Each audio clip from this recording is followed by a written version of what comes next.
Hello friends, तो last video उम्मीद करता हूँ आप लोगों ने देखा होगा। हुक पंच के बारे में सीखा होगा, बहुत कुछ क्या करना है, क्या नहीं करना है, क्या मिस्टेक होती है सभी।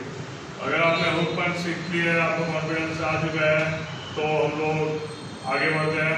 चौथा पंच बेसिकली है वो upper cut. Upper cut particular scenarios में यूज होता है कि जहाँ पे अगर उसने गार्ड सही से किया है तो अभी यहाँ पे ऑफकोर्स ये गार्ड सही मेरा जैब अंदर दूसरा जैब हो सकता है। अगर मैं हुक मारने गया तो वो टेलीफोन गार्ड बना देगा।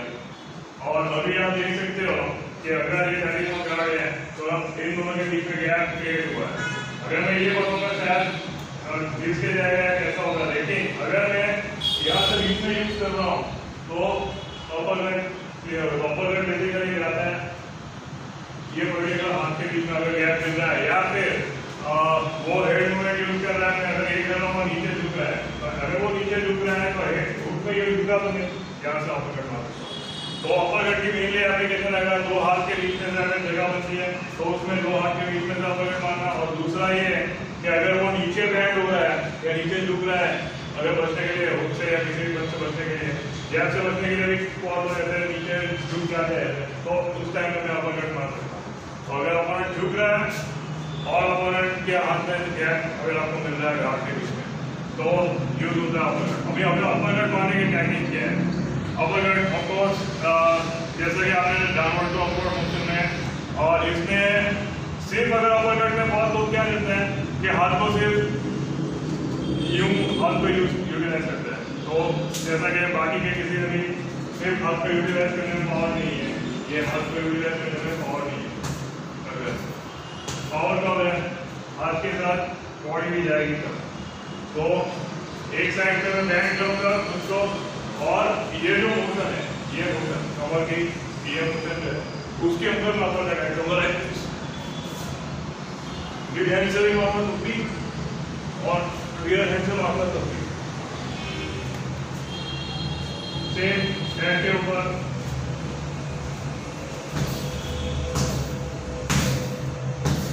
और ये हैंड से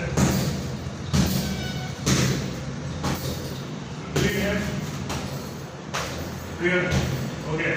इसमें कॉमन मिस्टेक लोग ये करते हैं कि अपर कट को हाथ को पूरा खोलते हैं नीचे तक और नीचे से लाना है।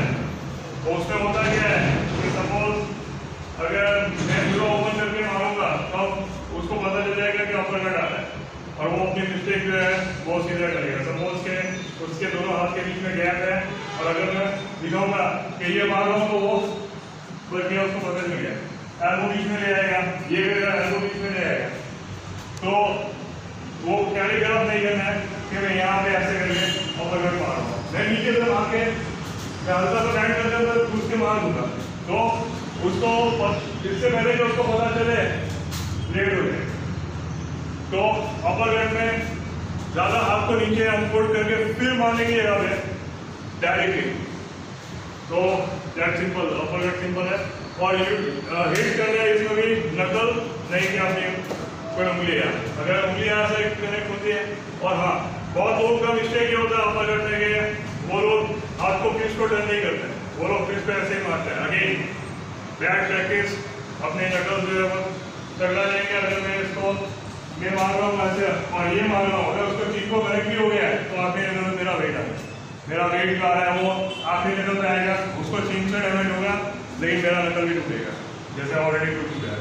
तो इसकी जगह मैं अगर यूं लूंगा, आखिरी के ऊपर के जो दो नकल है या तीन नकल वो स्ट्रॉन्ग होते हैं, आगे के दो नकल सबसे स्ट्रॉन्ग है। तो अगर मैं उन्होंने मार रहा हूँ तो कोई प्रॉब्लम नहीं है, लेकिन अगर मैं ऐसे मार दूंगा तो फ्रैक्चर हो जाएगा।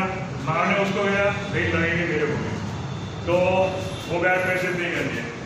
तो दैट्स इट, प्रैक्टिस कीजिए लीड हैंड से मल्टीपल टाइम्स, रियर हैंड से 30-30 के 3 सेट 4 सेट, और ये हो जाने के बाद सारे के सारे पंचेस को कंबाइन कीजिए।